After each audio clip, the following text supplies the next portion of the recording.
بسم الله الرحمن الرحيم. يا أيها الذين آمنوا لا تحرموا طيبات ما أحل الله لكم ولا تعتدوا إن الله لا يحب المعتدين.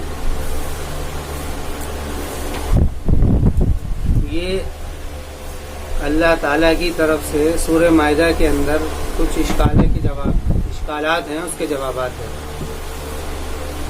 پیچھے اس سورہ کے شروع میں کچھ مضامین تھے جو اللہ رب العزت نے پیش کیے تھے. ایک تو وعدہ پورا کرنا ہے، اور اس کے علاوہ بہیمۃ الانعام یعنی کچھ جانوروں کی حلت اور حرمت کا عنوان آیا تھا کہ کچھ جانور حلال ہیں، کچھ حرام ہیں. اس کے بعد میں احرام کی حالت میں شکار کی حرمت تھی. چوتھے نمبر پر اللہ کے شاعر کی حرمت کا ذکر ہوا تھا، اور پانچویں نمبر پر وہ جانور جن کو قربانی کے لیے استعمال کر لیا جاتا تھا، جس کو ہدی اور قلائد کہا جاتا تھا عربوں میں، اس کے بارے میں کچھ احکامات تھے. اور پھر اس کے بعد میں شہادت علی الناس کے بارے میں بات آئی تھی کہ وتعاونوا علی البر والتقوی ولا تعاونوا علی الاثم والعدوان ولا یجرمنکم شنآن قوم ان صدوکم عن المسجد الحرام. یعنی تم کو تمہارے آپس کی دشمنی اس بات کے اوپر نہ اٹھا دے کہ تم لوگوں کو دین سے اور حق سے روکنے لگو. یہ وعدے لیے گئے تھے پانچویں نمبر پر. تو یہ 5 وعدے تھے جو شروع میں لیے گئے تھے اس سورہ کے بالکل شروع میں کی، اور پھر اسی کے تعلق سے مضامین قرآن کا چلا تھا. چلتے چلتے اب یہاں پر اس سورہ کا جو مضمون ہے وہ ختم ہو گیا ہے. یہاں پر آیت نمبر 81 نمبر آیت پر یہ مضمون سارا ختم ہو گیا ہے. اب یہاں سے 82 نمبر آیت سے سورہ مائدہ کی، یہاں سے وہ جو 5 مضامین جو شروع میں دیے گئے تھے اس کے تعلق سے کچھ اعتراضات یا کچھ اشکالات یا کچھ سوالات پیدا ہوئے مسلمانوں کے ذہن میں. قرآن کریم نے اس کو یسألون سے ذکر نہیں کیا، بلکہ وہ جواب ذکر کر دیتا ہے، اور سوال جو لوگ سوال کرنے والے ہوتے ہیں ان کا خود بخود جواب نکلتا چلا جاتا ہے. یہ ضروری نہیں ہے کہ پہلے سوال کا اعادہ ہو. سوال کا اعادے کی ضرورت وہاں پڑتی ہے جہاں پر بات جو ہے وہ ذہنوں میں نہیں ہوتی ہے. کسی کو کوئی بات کرنی ہے لیکن یہ بات ان کے ذہنوں میں ہے. کیوں؟ کیونکہ عربوں کی معیشت کا سامان ہی شکار پر ہے. عرب لوگ جوا اور شراب پینے کے عادی تھے. عرب لوگوں کے یہاں پر حج کا مسئلہ، قربانی کا مسئلہ پہلے سے چلتا ہوا آ رہا تھا. ان کے یہاں پر وعدے کو توڑنا اور بتلانا یہ تو شروع سے ہی چلتا ہوا آ رہا ہے یہود نصارہ کے تعلق سے. گویا کہ اور آپس کی دشمنی ان کے یہاں پر برابر رہتی تھی. تو قرآن کریم نے سب سے پہلے سوال کو یہاں پر جواب اس طریقے سے دیا ہے جو سب سے پہلے بات کی تھی کہ پہلے وعدہ یاد دلایا، اور وعدہ یاد دلانے کے بعد میں کہا وحلت لکم بہیمۃ الانعام. یہ سورہ مائدہ کی 1 نمبر آیت کے اندر، یہ 1 اور 2 نمبر آیتوں کے اندر یہ سارے وعدے اور احکامات دیے گئے. تو فرما رہے ہیں یا ایھا الذین آمنوا لا تحرموا طیبات ما احل اللہ لکم. اور جیسا کہ مفسرین نے بھی یہ لکھا ہے کہ صحابہ کرام کی جماعت میں سے لوگوں نے سوال کیا کہ کیا ان کے اوپر روزہ فرض ہے اور قیام، اور وہ بیوی کے قریب نہیں جائیں گے اور خوشبوؤں پہ، اور نہ وہ گوشت کھائیں گے اور نہ وہ سوئیں گے بستروں کے اوپر. یہ خیالات ان کے ذہن کے اندر آئے. یہ جو بعض کا خیال یہ ہوا کیونکہ پیچھے سے جو بات چل رہی تھی وہ یہود اور نصارہ کی جو کمیاں تھیں، ان کی کوتاہیاں تھیں، اس کے اوپر قرآن کریم نے نقد کیا تھا، تنقید کی، طنز کیا تھا، اور طنز کرنے کے بعد میں مسلمانوں پر نقد کیا تھا. طنز کہتے ہیں کسی سے وہ بات کہنا کسی سے وہ بات کہنا کہ جس سے اس کو تنبیہ دلانا مقصد ہو یا وہ جو غلطی پر ہو. کسی غلطی پر کی وجہ سے اس کو جو طنز دلایا جاتا ہے اس کو کہتے ہیں، اس کو طنز کہتے ہیں، اس کو طنز کہا جاتا ہے. اور نقد کہتے ہیں کسی کو کسی کی طرف توجہ دلانا، کسی کو کسی بات کی طرف توجہ دلانا، اس کو کہتے ہیں نقد. نقد کا مطلب یہ ہوتا ہے. اور اعتراض کا مطلب یہ ہوتا ہے کہ اعتراض جب کوئی کسی پر کرتا ہے تو اس کے اندر اس کو نیچا دکھلانا مقصد ہوتا ہے. وہ جواب نہیں چاہتا بلکہ وہ سوال کر کے اس کو ذلیل کرنا چاہتا ہے. اشکال کے اندر فرق یہ ہوتا ہے، اشکال کرنے والا جب اشکال کرتا ہے تو اس کا مقصود اس سے جواب طلب ہوتا ہے، اس میں اس پر طنز مقصد نہیں ہوتا ہے. تو یہ اصطلاحات ہیں کچھ. یا ایھا الذین آمنوا لا تحرموا طیبات ما احل اللہ لکم، اے ایمان والو نہیں حرام ہے طیبات ما، وہ طیبات احل اللہ لکم جو اللہ تعالیٰ نے تمہارے لیے حلال کر دیے. طیبات اور خبیثات یہ دونوں مقابل کے لفظ ہیں.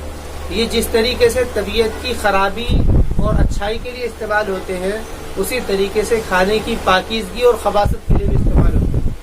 تو اللہ رب العزت فرما رہے ہیں کہ وہ سارے طیبات جو اللہ نے تمہارے لیے حلال کیے ہیں وہ تم حرام مت کرو، وہ تم حرام مت کرو کہ وہ حرام مت کرو. ولا تعتدوا، اور اس سے تم اعتدا کہتے ہیں حد سے حد کراس کرنا، لمٹ کراس کرنا.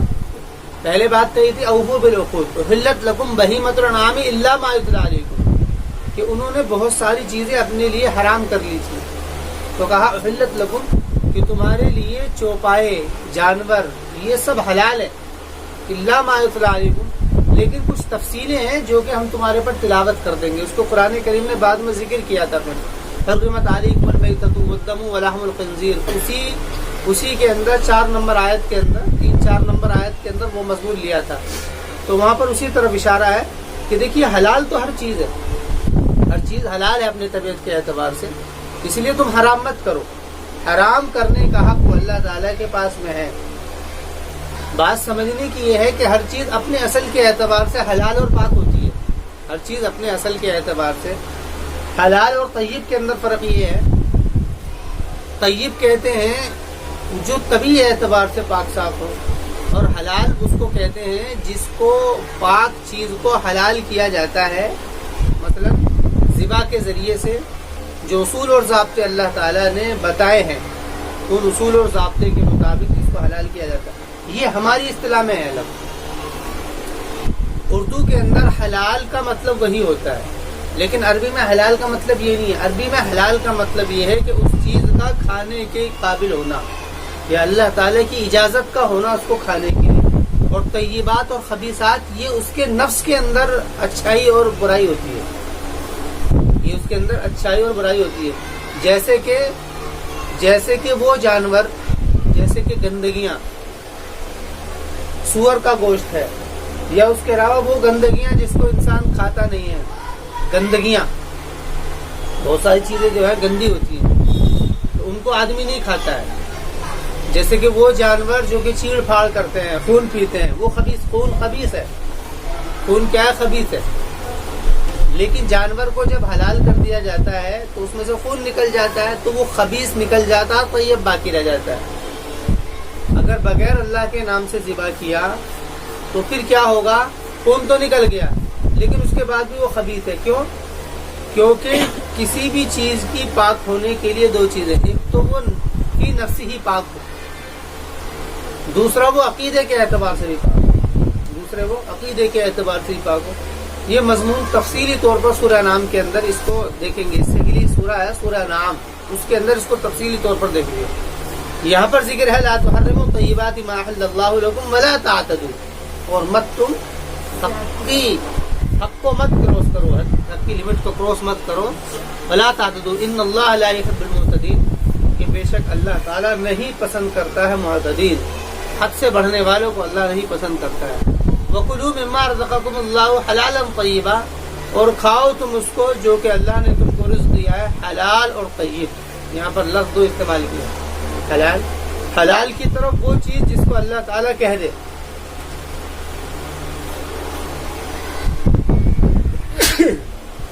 جس کو اللہ تعالیٰ کہہ دے اور جس کو اللہ حرام کر دے، حلال اور حرام،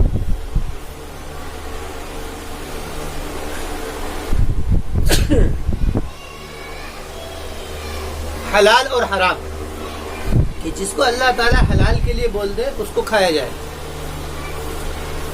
اور ایک وہ چیز جو فی نفسہ ہی طیب ہو۔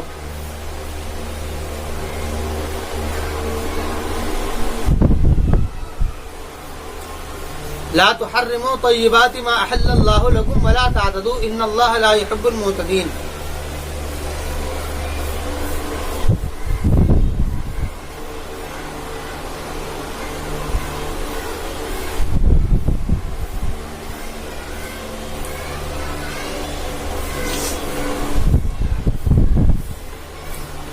ولا تعتدوا ان اللہ لا يحب المعتدین وکلوا مما رزقکم اللہ حلالا طیبا، اور کھاؤ تم اس چیز کو جس کو اللہ نے رزق دیا ہے تم کو، حلال اور طیب کا فرق آ گیا۔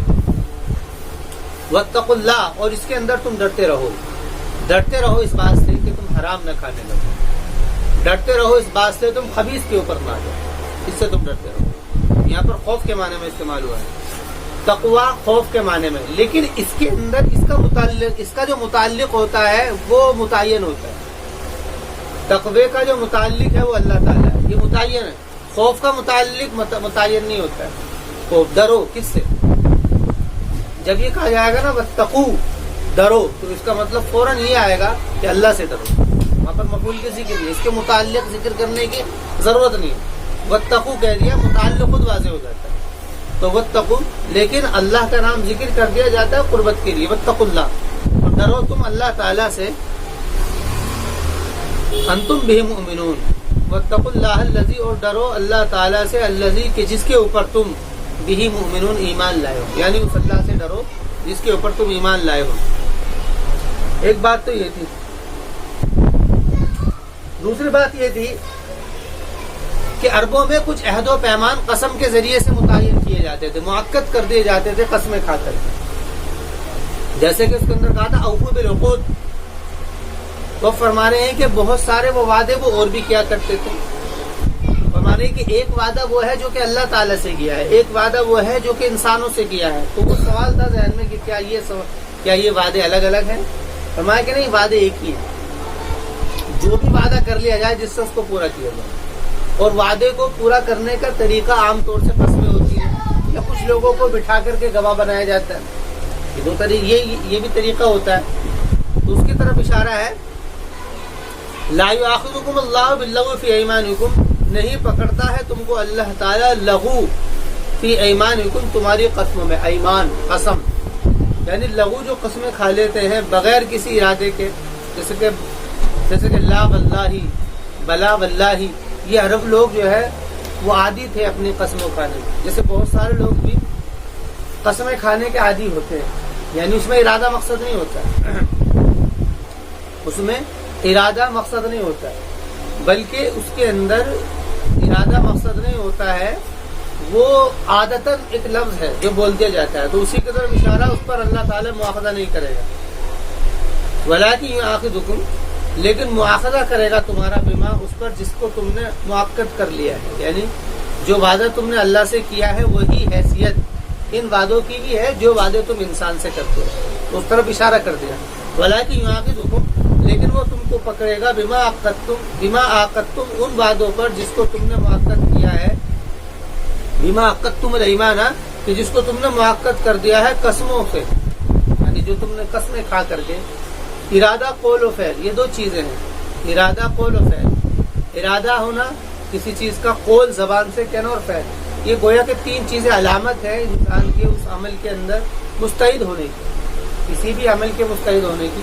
ارادہ نہیں ہے، قول و فعل کر دیا تو بھی کوئی اس کے اوپر پکڑ نہیں ہے۔ ایک آدمی کا ارادہ نہیں تھا، وہ غلطی سے ہو گئے، تو اس کے اندر اللہ تعالیٰ کی طرف سے کوئی معافی نہیں۔ ارادہ ہو تو زبان سے وہ بات نکلے اور اس کے اوپر آدمی کام کر جائے، تو وہ اس کے مکمل تیار ہونے کی دلیل ہے۔ تو اسی کی طرف اشارہ ہے۔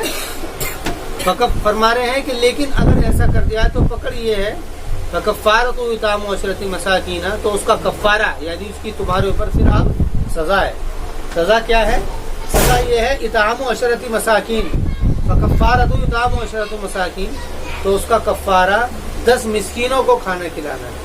فکفارۃ اطعام 10 مساکین، تو اس کا کفارہ 10 مسکینوں کو کھانا کھلانا ہے. من اوسط ما تطعمون، ان اوسط سے جو تم کھاتے ہو، یعنی جو تمہارا کھانا ہے اس کی جو معتدل ہے، میانہ روی، جو اس کا بیچ کا حصہ ہے، جو بیچ میں یعنی نہ تو بالکل ادھر ہو نہ ادھر ہو، جو عام طور سے آدمی کھاتا ہے کھانا، نہ ہی زیادہ ہائی لیول کا ہو اور نہ ہی زیادہ بالکل کیا نام ہے بیکار ہو. جیسا عام طور سے آدمی کھانا کھاتا ہے وہ کھانا کھلائے گا 10 مسکینوں کو اگر قسم توڑ دیے.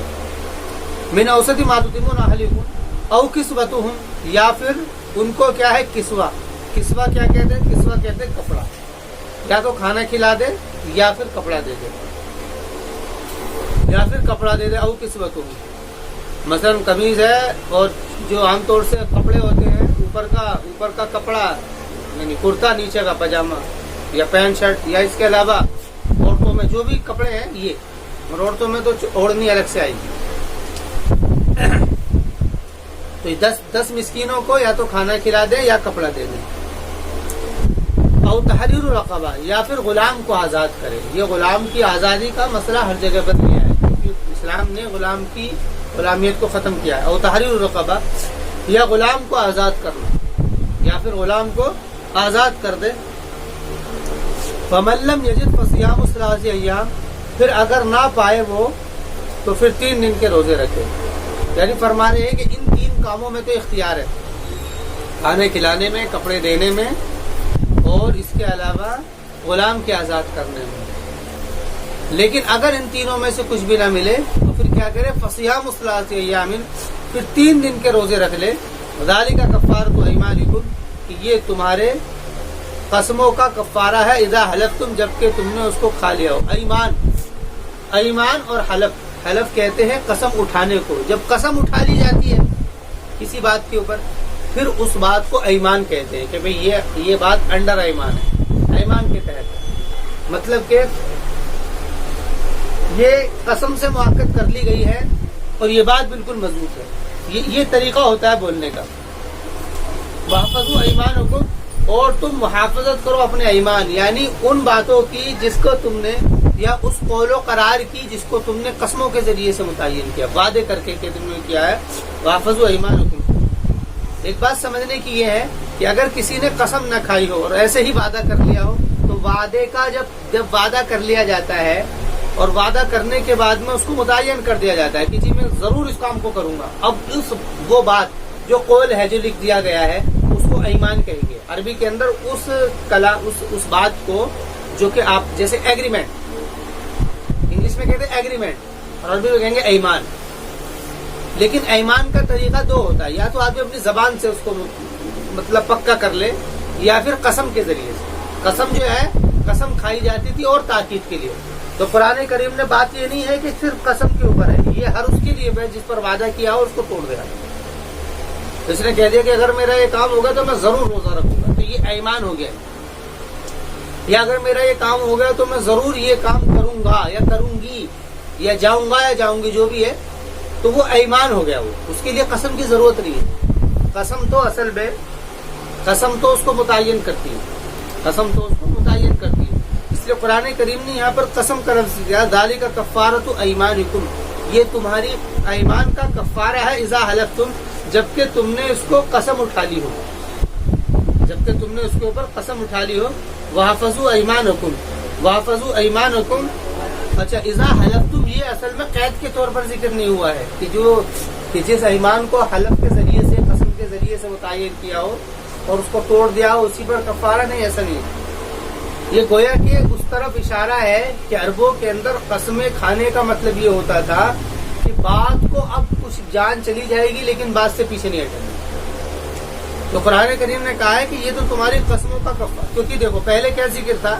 پہلے یہ ذکر کیا تھا وَلَٰكِنْ يَأْخُذُكُم بِمَا عَقَّدتُّمُ الْأَيْمَانَ، کہ جس کو تم نے معقد کر دیا ہو ایمان کے ذریعے سے، یعنی وعدہ کر کے اس کو متعین کر دیا ہو، اس کا کفارہ یہ ہے.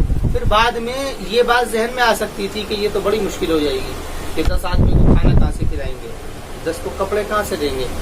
عربوں میں بڑا مسئلہ تھا کھانے پینے کا، کیونکہ کھانے پینے کے اتنے وسائل ذرائع نہیں تھے اور غلام کا آزاد کرنا یہ تو بڑا مسئلہ تھا، کیونکہ وہ تو معیشت ہی اسی کے اوپر ٹکی ہوئی تھی۔ البتہ روزے رکھنے کا کوئی مسئلہ نہیں تھا ان کے یہاں پر اتنا، روزے کا وہاں پر، حالانکہ روزے میں بھی آدمی بھوکا رہتا ہے، لیکن اس کے مقابل میں یہ آسان تھا۔ تو بعد میں کیونکہ یہ بھی گویا کہ ایک طریقے کی صعوبت اور مشکل پریشانی تھی، تو وہ مشکل اور پریشانی کو ذہن سے اگنور کرنے کے لیے قرآن نے کہا اذا حلفتم، جبکہ تم نے قسم کھا لی، مطلب کہ تم نے تو یعنی قسم، یعنی کہ تم نے اپنا ارادہ تھا اس کام کو، اس کے بعد بھی تم، یہ تمہارے اندر یہ بات ناگوار نہیں ہونی چاہیے، بلکہ تمہیں چاہیے کہ تم جو ہے سارے کام کرو، یہ کفارہ دو۔ واحفظوا ایمانکم، یہ اصل میں کفارے کا جو مسئلہ ہے اسلام کے اندر، یہ حد کا مسئلہ ہے۔ بعض اعمال ایسے ہیں جن کے اوپر کفارہ ہے، مثلا نماز ہے اس کا کفارہ ہے، روزہ ہے اس کا کفارہ ہے، اور یا پھر اور کوئی ایسا کام ہو گیا ہے عمل میں اس کا کفارہ ہے، اور اگر کوئی ایسا کام کر دیا ہے اس پر حد ہے، چوری کر لی، زنا کر لیا، ڈاکہ ڈال لیا، یا کوئی بھی ایسا کام کر لیا اس کے اوپر حد، قتل کر دیا، تو یہ حدیں اور جو کفارے ہیں یہ انسان کی ترغیب کے لیے ہیں۔ قرآن کریم نے ذکر کیا تھا پہلے کہ یہ نکال ہے، یہ نکال ہے، نکال یعنی عبرت ہے۔ پیچھے ہی جہاں پر یہ سزاؤں کا ذکر ہوا تھا، چور کے قطعیت کا مسئلہ آیا تھا، تو وہاں پر یہ بات ذکر کی تھی نکالم، کہ یہ اللہ تعالیٰ کی طرف سے نکال ہے، عبرت ہے۔ تو اسی طریقے سے کفارہ یہ اس لیے ہے تاکہ آدمی کے اوپر مصیبت پریشانی پڑے اور پھر وہ اس کام سے رکے۔ اصل مقصد کیا ہے؟ وعدے کو پورا کیا جائے اور کوئی جرم نہ کیا جائے، یہ اصل مقصد ہے ان کا۔ اس کے اوپر یہ اشکال اٹھتا ہے کہ جب اسلام اتنا زیادہ رحم دل، اسلام جب اتنا رحم بانٹتا ہے تو پھر اس نے اس کے اندر سزائیں اتنی سخت کیوں ہیں؟ اس کے اندر سزائیں اتنی سخت کیوں ہیں؟ تو اس کا جواب وہاں پر بھی آیا تھا کہ بعض لوگ کہ جنہوں نے جن لوگوں نے مجرم کے ساتھ ہمدردانہ رویہ اختیار کرتے ہوئے ان کے جرموں کی سزاؤں کے اندر جو تخفیف کی ہے وہ آج انجام دیکھ سکتے ہیں۔ اس کی وجہ سے جرم جو ہے کم نہیں ہو رہا ہے بلکہ جرم بڑھتا ہوا جا رہا ہے، کیونکہ اسلام نے جو سزائیں متعین کی ہیں، جس جرم کی جو سزا متعین کی ہے وہ اس کی روک تھام کے لیے کی ہے، وہ اگر کام ہو جائے تو وہ سب ہو جائے۔ یہاں پر ایک مجرم کے ساتھ میں ہمدردی کر کے 100 مجرم پیدا کر دیے جاتے ہیں، وہاں پر ایک مجرم کے ساتھ میں سختی کر کے 100 مجرموں کو، معاشرے کو 100 مجرموں سے بچا لیا جاتا ہے۔ لا یؤاخذکم اللہ، بات یہ تھی تو واحفظوا ایمانکم کذالک یبین اللہ، اور تم حفاظت کرو اپنے ایمان کی، یعنی کہ وہی وعدہ پیمان، اس بات سے کہ تم اس کو توڑو جب تک کہ وہ لوگوں کے اصلاح کے درمیان ہو، یعنی کہ اگر کوئی ایسی تم نے وعدہ کیا ہے کہ جس سے اصلاح ختم ہو رہی ہو اور لوگوں کا آپس کا بگاڑ ہو رہا ہو تو اس کو توڑ دو۔ کوئی وعدہ کر لے کہ اگر میرا ایسا ہو گیا نا میں تجھے چھوڑوں گا نہیں، تو یہ توڑو، یہ باتیں ختم کرنی چاہیے، یعنی اس طریقے کے وعدے نہیں لیے گئے ہیں، نہ لینے چاہیے۔ قرآن فرمانے کذالک یبین اللہ، اسی طریقے سے اللہ بیان کرتا ہے تمہارے لیے اپنی نشانیاں، لعلکم تشکرون، تاکہ تم شکر کرو۔ شکر کا مطلب ہے اعمال میں اضافہ کرنا، شکر کا مطلب ہوتا ہے اعمال میں اضافہ کرنا۔ ایک آدمی عمل کر رہا ہے تھوڑا وہ اور زیادہ عمل کرنا ہے، عمل میں اضافہ کرنا، یہ اس سے مراد ہے کذالک یبین اللہ لکم آیاتہ لعلکم تشکرون۔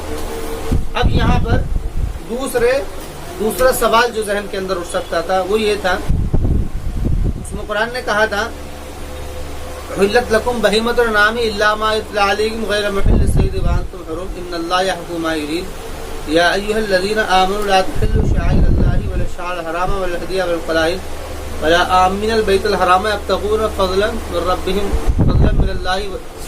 ربہم۔ اس کے اندر بعد میں جو ہے قرآن کریم نے بعد میں شراب اور جوئے کو حرام کیا تھا، حرمت علیکم المیتۃ والدم ولحم الخنزیر وما اہل لغیر اللہ بہ والمنخنقۃ والموقوذۃ والمتردیۃ والنطیحۃ وما اکل السبع الا ما ذکیتم وما ذبح علی النصب وان تستقسموا بالازلام ذلکم فسق۔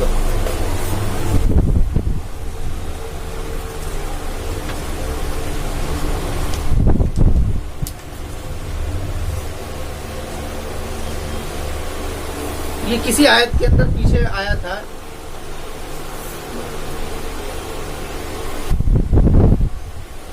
تو قرآن کریم نے پھر اس سوال کو لیا ہے. بات یہ کی ہے، یا ایھا الذین آمنوا انما الخمر والمیسر والانصاب والازلام. عربوں کے اندر اصل میں دو چیزیں بہت زیادہ تھیں، ایک تو شراب کا پینا اور دوسرا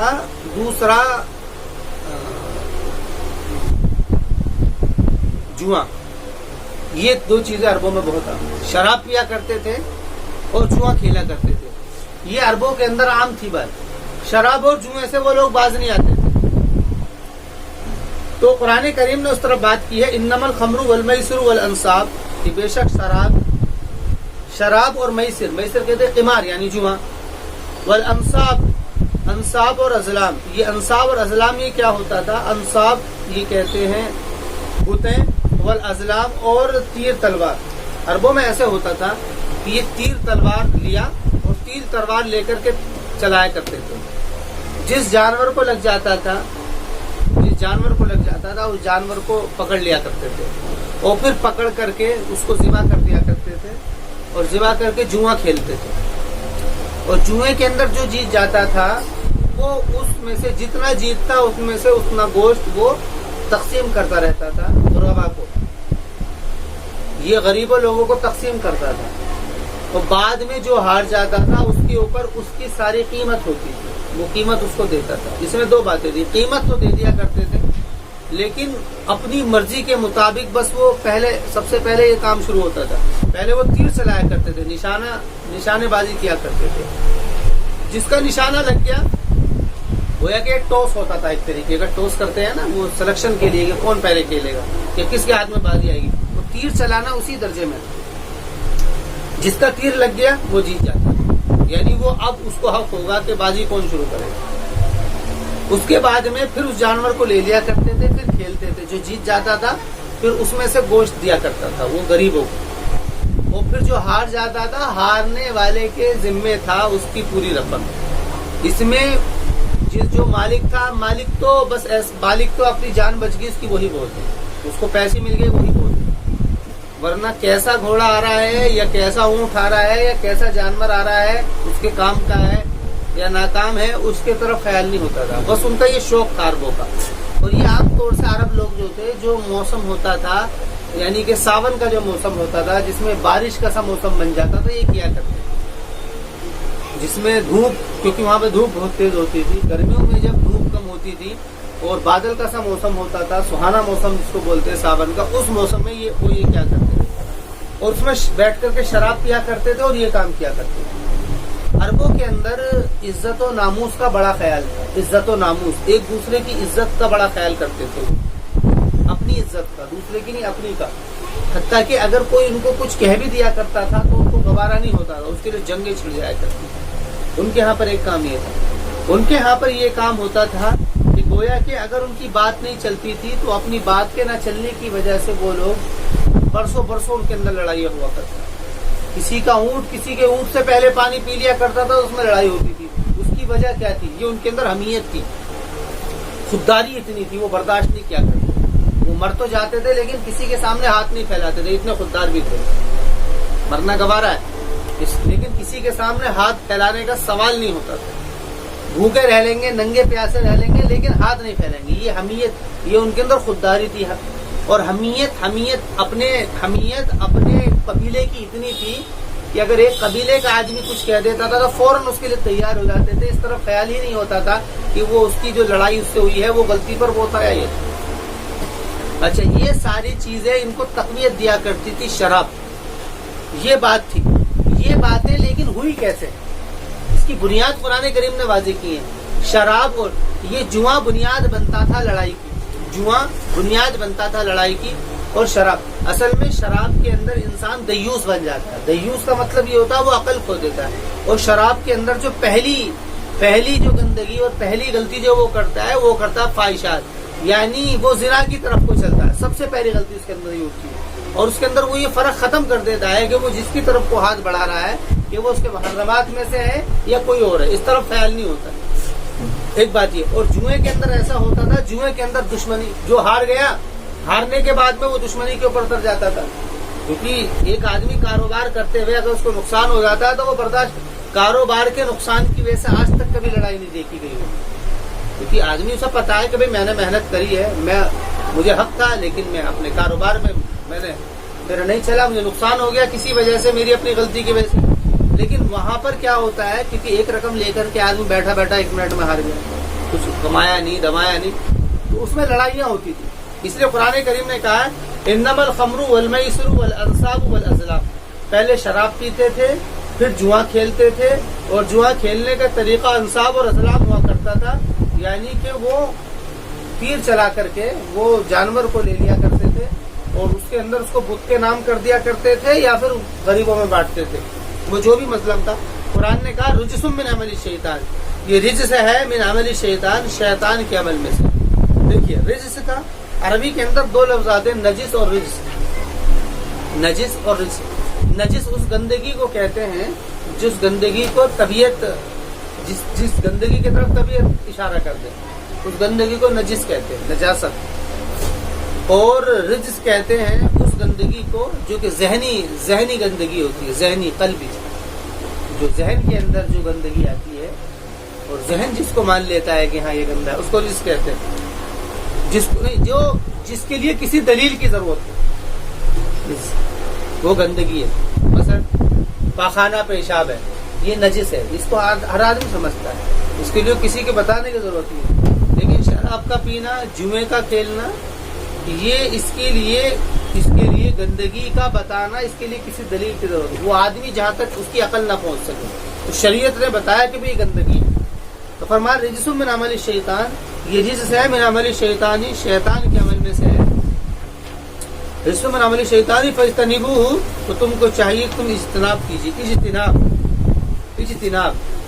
اجتناب کا لفظ جب بھی آئے گا یہ بچنے کے معنی میں آئے گا ان چیزوں کو جن کو شریعت نے منع کر دیا، جیسے قرآن کریم نے کہا ان تجتنبوا الکبائر، جب تک کہ تم بچتے رہو گے بڑے بڑے گناہوں سے، کبائر بڑے گناہ، یعنی وہ جو کہ شریعت نے حرام کیے ہوں، قرآن نے حرام کیے ہوں، تو اس سے بچنے کے لیے لفظ آئے گا اجتناب، یا ایھا الذین آمنوا اجتنبوا کثیرا من الظن، آدمی یہ لوگوں بچو تم بہت سارے گمان سے، یہ گمان خیالات یہ وہ، یا پھر اس کے اندر اس کی گندگی کو واضح کیا جاتا ہے، یعنی کہ یہ تو بہت گندگی چیز ہے، اس سے تم بچو، تو یہ اس طرف اشارہ ہے گندگی کے اظہار کے لیے، جیسے کہ ہم لوگ بھی اردو میں کہتے ہیں نانا، اس طریقے سے ہم کہتے ہیں، یعنی کہ اس کی قباحت کو ذکر، نانا ایسا مت کرنا، یہ تو بہت بڑا، اس سے بچو، تو یہ وہی لفظ ہے اجتنبوا، یہ ان سارے مضمون کو گھیر لیتا ہے،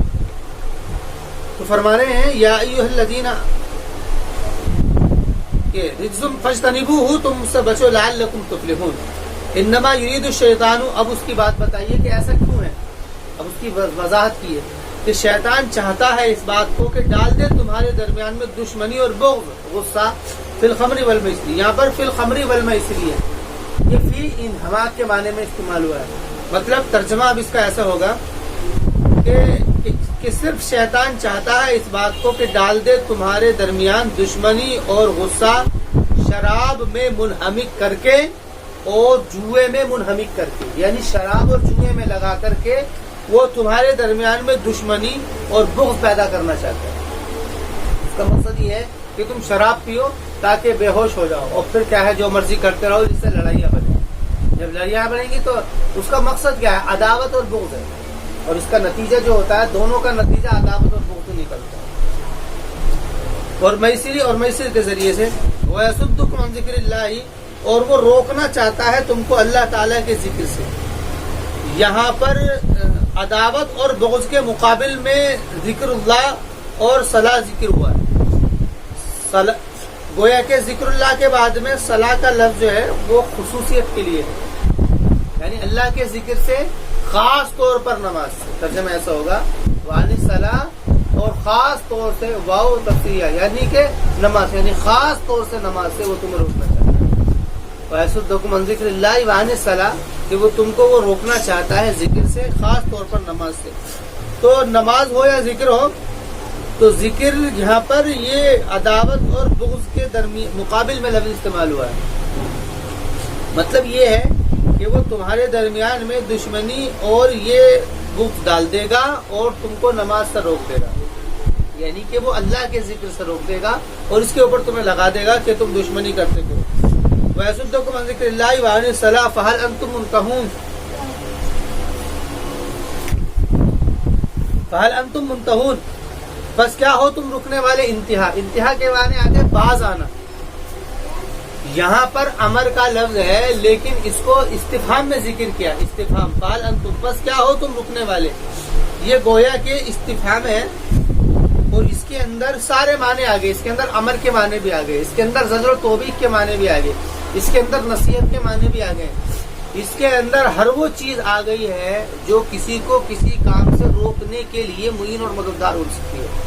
کہیں پر نصیحت معین مددگار ہو سکتی ہے, کہیں پر زجر و توبیخ کی ضرورت ہوتی ہے, کہیں پر سزا کی ذکر ہوتی ہے, کہیں پر وعید کی ذکر ہوتی ہے, کہیں پر ہلکا پھلکا سمجھانا ہوتا ہے. تو حل انتم منتہون کے اندر اس طرف سارے حل انتم منتہون کیا ہو تم رکنے والے.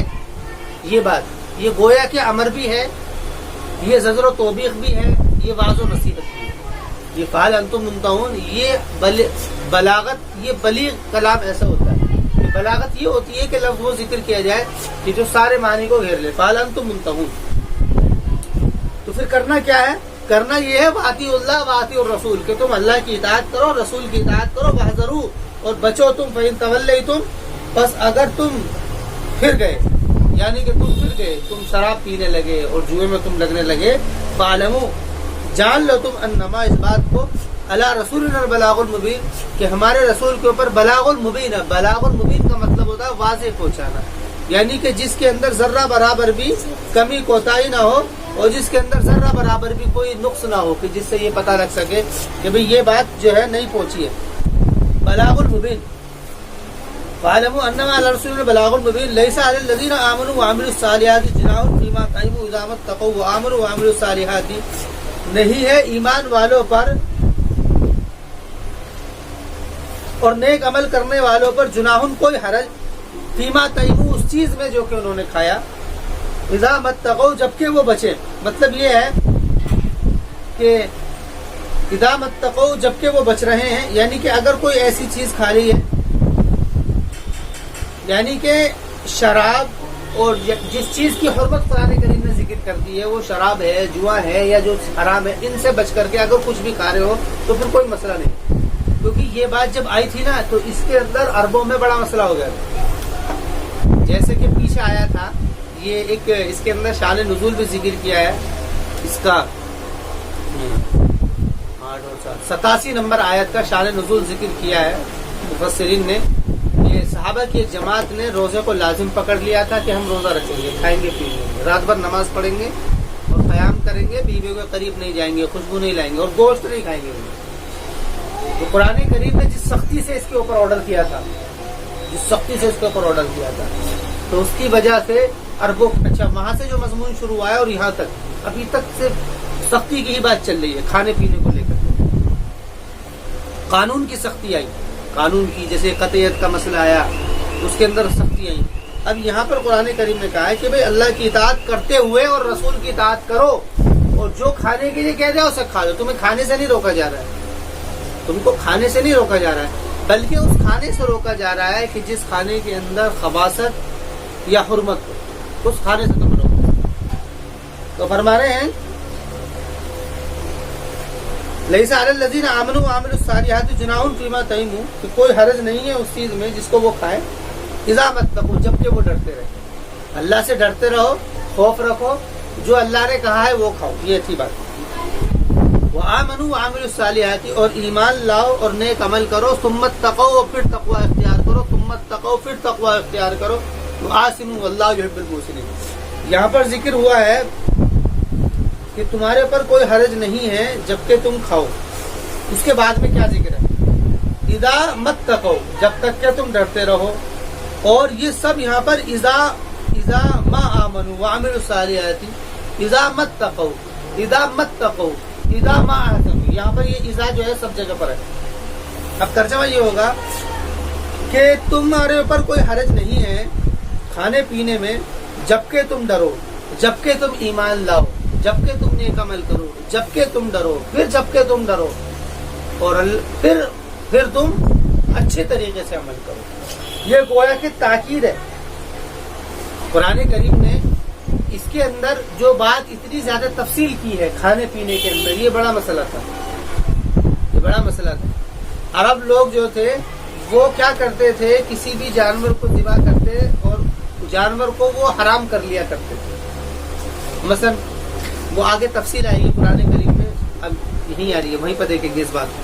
پہلے یہاں پہ اس کو دیکھ لو، یہاں پر تقوی کا لفظ ہے، جبکہ تم ڈرو اور ایمان لاؤ، نیک عمل کرو۔ پھر قرآن کریم نے کہا کہ پھر ڈرو۔ یہ گویا کہ تاکید کے لیے، عطف کے اوپر عطف، ایک ہی کلام کو کئی مرتبہ دہرانا، یہ تاکید کے لیے ہوتا ہے، یعنی اس سے ڈرنا، اس سے بچتے رہنا، کبھی بھی اللہ تعالیٰ کی حد میں مت پڑنا۔ یہ شاعر ہیں اللہ تعالیٰ کے، جو اللہ نے حرام کر دیے ہیں وہ، جو اللہ نے حلال کر دی ہے وہ، جو قانون اور ضابطے بنا دیے اللہ تعالیٰ نے وہ اللہ کے شاعر ہیں، ان پہ مت پڑنا، ان کے پیچھے مت ہونا اور ان سے آگے مت بڑھنا۔ جو حد متعین کر دی ہے وہی قائم کرنا، اس حد کے علاوہ کچھ مت کرنا۔ یہ ہے وہ احسن، اور احسن کہتے ہیں اچھی طریقے سے عمل کرنے کو۔ اس کی تفسیر حدیث میں اس طریقے سے آتی ہے کہ تو عمل کر ایسا جیسے کہ تو اللہ کو دیکھ رہا، اور اگر اللہ نہ دیکھ رہا ہے تو پھر اللہ تو تجھے دیکھ ہی رہا ہے۔ تو یہ مرتبہ احسان یہ ہے کہ بندہ اس طریقے سے عمل کرے کہ وہ اللہ کو دیکھ رہا ہے، یعنی کہ تم یہ بات ذہن کے اندر رکھتے رہو، یہ بات ذہن کے اندر رہو گے تو پھر اللہ سے ڈرتے رہو گے۔ واللہ یحب المحسنین، اور اللہ تعالیٰ پسند کرتا ہے محسنین، اچھی طریقے سے عمل کرنے والا، یعنی جو اس طریقے سے عمل کرے، عمل کو خوبی کے ساتھ میں ذکر کرے۔ اس کے بعد میں پھر یہ سوال ہے، سوال جو آتا تھا ذہن میں، وہ قرآن میں ذکر کیا تھا کہ غیر محل الصید وانتم حرم، کہ احرام کی حالت میں تمہارے لیے شکار کرنا حرام ہے۔ یہ اسی سورہ کے سورہ مائدہ کے 1-2 نمبر آیت کے اندر آئی تھی۔ اب اس کے اوپر کیا ہے، اس کے اوپر پوری تفصیل یہ ہے، یا ایھا الذین آمنوا، فرمائے کہ ایسا کیوں کیا ہے اللہ تعالیٰ نے تمہارے اوپر جو شکار کو حرام کیا ہے؟ تو فرما رہے ہیں یا ایھا الذین آمنوا، یہ یا ایھا الذین آمنوا سے ساری چیزیں شروع ہو رہی ہیں، یہ انہی اعتراض اور سوالوں کی جواب ہے۔ اے ایمان والو، لیبلونکم، یقیناً تم کو آزمائے گا اللہ تعالیٰ، بشیء، کچھ، من الصید، شکار کے ذریعے سے، تنالہ ایدیکم، کہ جس کو تمہارے ہاتھ پہنچتے ہیں، ورماؤکم، اور تمہارے نیزے پہنچتے ہیں، وَلِيَعْلَمَ اللَّهُ مَن يَخَافُهُ بِالْغَيْبِ، تاکہ اللہ تعالیٰ جان لے ان لوگوں کو، من يَخَافُهُ بِالْغَيْبِ، کہ کون ڈرتا ہے اللہ تعالیٰ سے غائبانہ طور پر۔ غائبانہ طور سے مطلب یہ ہے کہ اللہ تو تمہارے سامنے ہے نہیں، یا تمہارے سامنے لوگ نہیں، کوئی چپکے سے پیچھے جا کر کے شکار کر لے اور جانور کو لے آئے اور کہتے کہ میں تو خرید کر کے لایا۔ یہ گویا کہ اگر دیکھا جائے تو یہ بالکل اسی طریقے کی قید و پابندی ہے جس طریقے کی قید و پابندی بنی اسرائیل کے اندر ڈالی گئی تھی ہفتے کے دن کے اندر۔ وہاں پر شکار تری کا حرام کیا گیا ہے کہ مچھلی کا شکار نہیں کرنا، تری کا۔ یہاں پر شکار خشکی کا حرام کیا گیا ہے، شکار خشکی کا۔ بھئی جانور وہ ہیں، ایک تو وہ ہے جو کہ خشکی پر رہتے ہیں، اور ایک جانور وہ ہے جو کہ تری کے اندر رہتے ہیں۔ ایک جانور وہ ہے جو تری کے اندر رہتے ہیں، خشکی کے اندر رہتے ہیں، اور تری کے، وہاں پر تری والے جانور کی شکار کو حرام کیا گیا تھا، اور یہاں پر خشکی والے۔ کھانے پینے کا کوئی مسئلہ نہیں ہے، مسئلہ ہے شکار کا۔ تو فمن اعتدیٰ، فرما رہے پر جو شخص کی حد سے بڑھ گیا اس کے بعد میں، فلہ عذاب علیم، تو اس کے لیے دردناک عذاب ہے۔ یہ گویا کہ وہی اللہ تعالی کی طرف سے قید ہے جو کہ بنی اسرائیل کے اوپر کی گئی تھی۔ یا ایھا الذین آمنوا لا تقتلوا الصید وانتم حرم، ایمان والو مت قتل کرو تم شکار کو، وانتم حرم، اور حال یہ ہے کہ تم احرام کی حالت میں ہو۔ ومن قتلہ منکم متعمدا، اور جس شخص نے قتل کر دیا تم میں سے جان بوجھ کر، یعنی عربوں میں یہی تھا مسئلہ، کھانے پینے کا مسئلہ ہی یہ تھا، ایسے ہی شکار کر کے لوگ کھایا کرتے تھے۔ تو فرما رہے جس نے جان بوجھ کر کے قتل کر دیا، فجزاء مثل ما قتل من النعم، تو اس کا بدلہ مثل ما قتل، وہی ہے جو کہ اس نے قتل کیا ہے، من النعم، جانور میں سے، یعنی جو شکار کر دیا ہے اب اس کو چاہیے کہ اتنا ہی جانور وہ فدیہ کرے گا، ہدیہ دے گا، یعنی صدقہ کرے گا اللہ کے راستے میں۔